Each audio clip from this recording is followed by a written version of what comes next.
This is just another simple Jibengong exercise for the neck. It's kind of like a gentle ballistic for the neck in a couple of directions. Again, like with all the Jibengong exercises, the most interesting aspect of them is if you do them for a long time without a break. So for this exercise, you know, I would say at least 5 minutes non-stop on the exercise, but if you can go longer, more interesting things will happen. It is the neck, so you don't have to like throw it around really heavily, just do it quite gently. Now with this particular exercise, the motions are simple, but the setup is reasonably important. Of course, at some point it'll transform itself as you go anyway, but if you start with your feet together, usually people are too tight in the hips to really have the back open, but you want to do your best to relax the hips so the sacrum points straight down, and so the front isn't too open like this. So really have that feeling of being quite straight in the body. The shoulders, you don't want to be hunched forward or pressing back, just like nice and to the side. With the hands, we're going to have the hands on the waist. They're going to be pretty much halfway between the hip and the ribs, so on the soft tissue, and you'll find there are two nice little grooves front and back for the thumb and the middle finger to kind of grip on.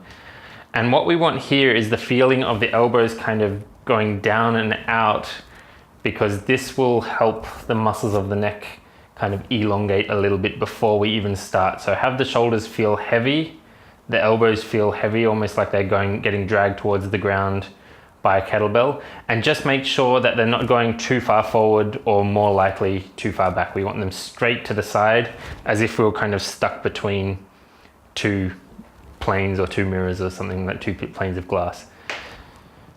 From here, we start with the kind of typical gentle tucking of the chin and raising of the head.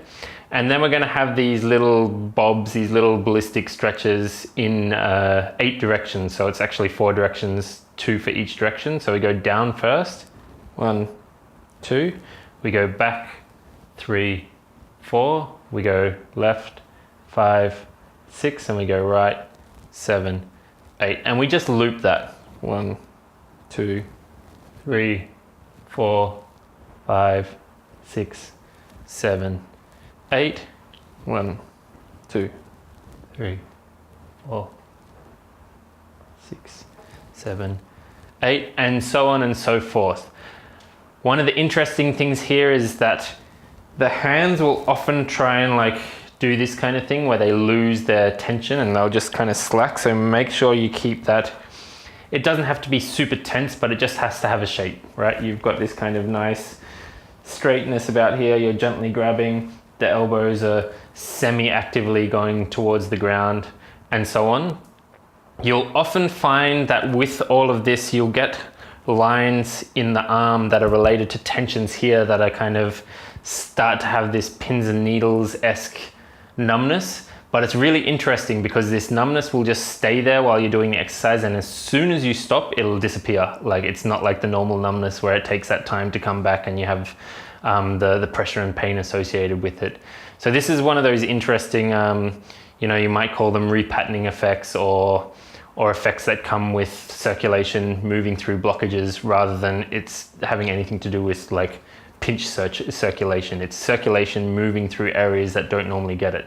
So you want to, with this exercise in particular, persist with that and really make sure that if you're kind of avoiding it by doing anything like this or shrugging the shoulders or anything, that you remind yourself to reset and be in the good position as you're going through all the exercises.